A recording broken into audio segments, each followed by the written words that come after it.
Olá pessoal! Nesse vídeo nós voltamos a falar sobre ácidos e bases. Agora já sabendo muito bem o conceito do que é um ácido e que é uma base. Nós vamos estudar um pouco melhor os processos de ionização e de dissociação iônica que acontece com esses dois compostos. Vejamos primeiro o caso dos ácidos. Relembrando que um ácido é todo qualquer composto que, quando dissolvido em água, origina como único cátion o H+, ou o H3O+. Esse processo ele ocorre devido à ionização dos ácidos em solução aquosa. A nossa definição de base é que é todo e qualquer composto que, quando adicionado, dissolvido, colocado em água, vai produzir como único ânion o ânion hidróxido ou hidroxila, através do processo de dissociação iônica. Então, nesse vídeo, nós vamos entender um pouco mais sobre o processo de ionização dos ácidos e dissociação iônica das bases. Bem, vamos relembrar como acontece a ionização do ácido clorídrico, HCl. Nós temos que o ácido clorídrico, ao ser adicionado em água, ambos reagem, aonde que o oxigênio da água, rico em carga negativa, captura o átomo de hidrogênio do ácido HCl, formando então como produto o cátion hidrônio H3+O e o ânion cloreto. Escrevendo a equação química, nós vamos ter que a água, H2O, na fase líquida, reage com ácido clorídrico, HCl, na fase gasosa, produzindo H3O+ aquoso mais Cl- aquoso, como nós já vimos no vídeo anterior. Essa equação também pode ser escrita de forma mais simplificada, omitindo a molécula de água. Alguns ácidos podem ter mais de um hidrogênio ionizável. Observe que nesse processo de ionização, o que acontece é que o hidrogênio do ácido acaba perdendo o seu elétron para o ânion do ácido, para o outro elemento que compõe o ácido, liberando no meio o H+, que acaba reagindo com a água para transformá-la de H2O, que é a fórmula da água, para H3O+. Alguns ácidos possuem mais de um hidrogênio ionizável e por isso eles recebem algumas classificações.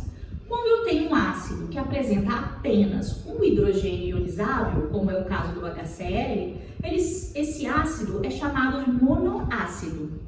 Quando o ácido possui dois hidrogênios ionizáveis, como o H2CO3, que é o ácido carbônico, e o H2SO4, que é o ácido sulfúrico, eles são chamados de diácido. Quando são três hidrogênios ionizáveis, a gente tem os triácidos.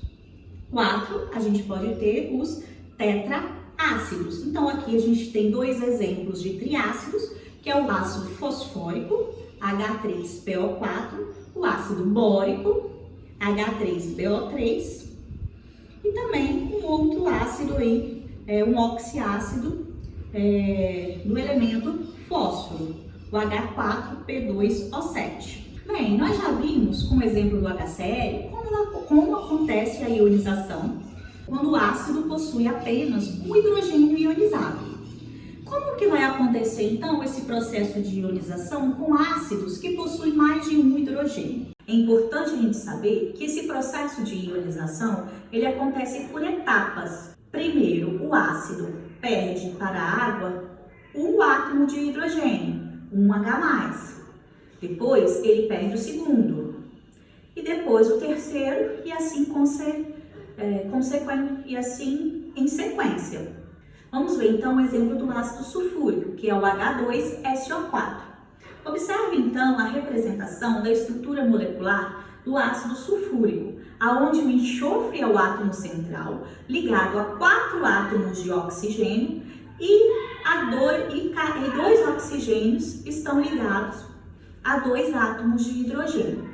Se a gente for escrever a fórmula estrutural para esse composto, nós vamos ver que o enxofre está sofrendo a expansão do octeto e que os átomos de oxigênio que não estão ligados a hidrogênio estão fazendo ligação dupla com o enxofre, enquanto que os outros estão fazendo ligação simples. Esses hidrogênios ligados diretamente no oxigênio são ionizáveis, ou seja, ao entrar em contato com uma solução aquosa, com a fase aquosa, eles vão ser perdidos para o meio, na forma de H+, ou H3O+. Observe o que acontece quando a água reage com o ácido sulfúrico.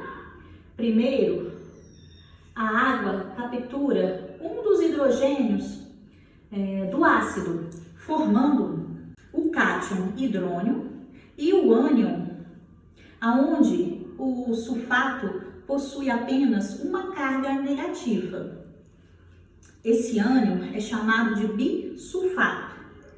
Se a gente escrever a equação química dessa etapa da ionização, nós vamos ter que H2O mais H2SO4 vai formar H3O+, mais o ânion HSO4-. Porém, esse outro hidrogênio que ficou ligado a esse ânion também é ionizado. Então, acontece uma segunda etapa de ionização.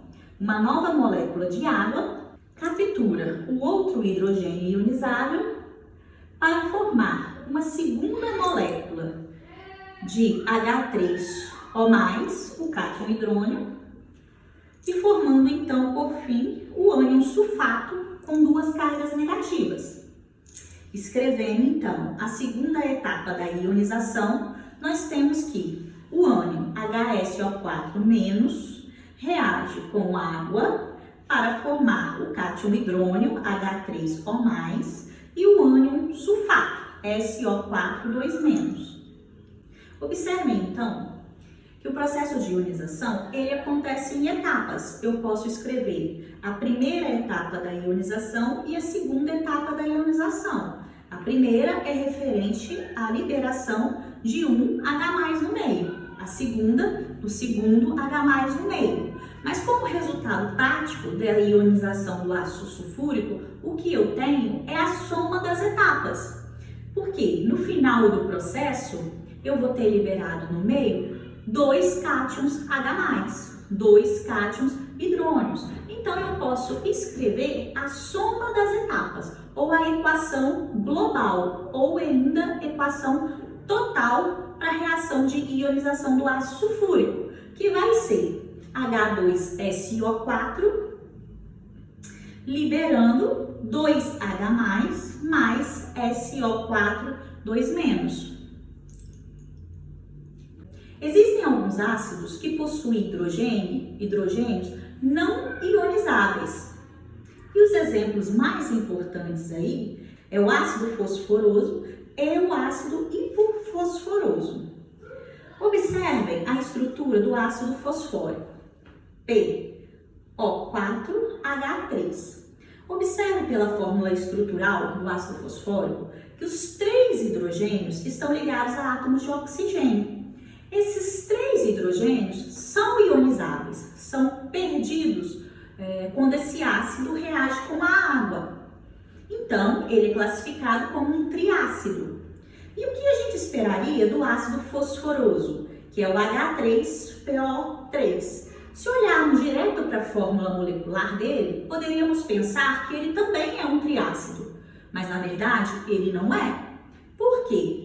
Porque um dos seus hidrogênios não é ionizável. Qual hidrogênio não é ionizável? É esse que está ligado ao átomo de fósforo. Para que um hidrogênio seja ionizável, ele deve estar ligado a um elemento com uma eletronegatividade bem maior que a dele mesmo. Então, quando a gente tem hidrogênios ligados a átomos em que a eletronegatividade é semelhante, como é o caso do fósforo e também do carbono, esse esse hidrogênio, ele não é perdido para o meio, porque ele está fortemente ligado a esses átomos através da ligação covalente. Já quando a gente tem o hidrogênio ligado a elementos da família 17 da tabela periódica, ou 7A, e também ao oxigênio, esses elementos são mais eletronegativos e atraem muitos elétrons da ligação covalente para si, fazendo com que o hidrogênio seja liberado para o meio com maior facilidade, na forma de H+. Por último, nós temos ainda como exemplo o ácido hipofosforoso, que possui fórmula H3PO2. Observe também que eu só consigo enxergar o número de hidrogênios ionizáveis para esse ácido quando eu vejo a fórmula estrutural, onde eu observo que somente um hidrogênio está ligado diretamente ao átomo de oxigênio, que tem elevada eletronegatividade. Relembrando, pessoal, eletronegatividade é a força que um átomo tem numa ligação química de atrair os elétrons para si. E o átomo mais eletronegativo da tabela periódica é o flúor. E a eletronegatividade cresce em direção ao flúor na tabela periódica. Quem está ali sempre do lado do flúor é o oxigênio, logo embaixo é o cloro. Então, esses são os 3 átomos mais eletronegativos da tabela. Bom, pessoal, agora a gente vai falar um pouquinho das bases.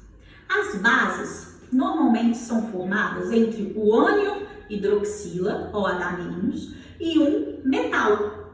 Os metais é todo esse lado direito da tabela periódica.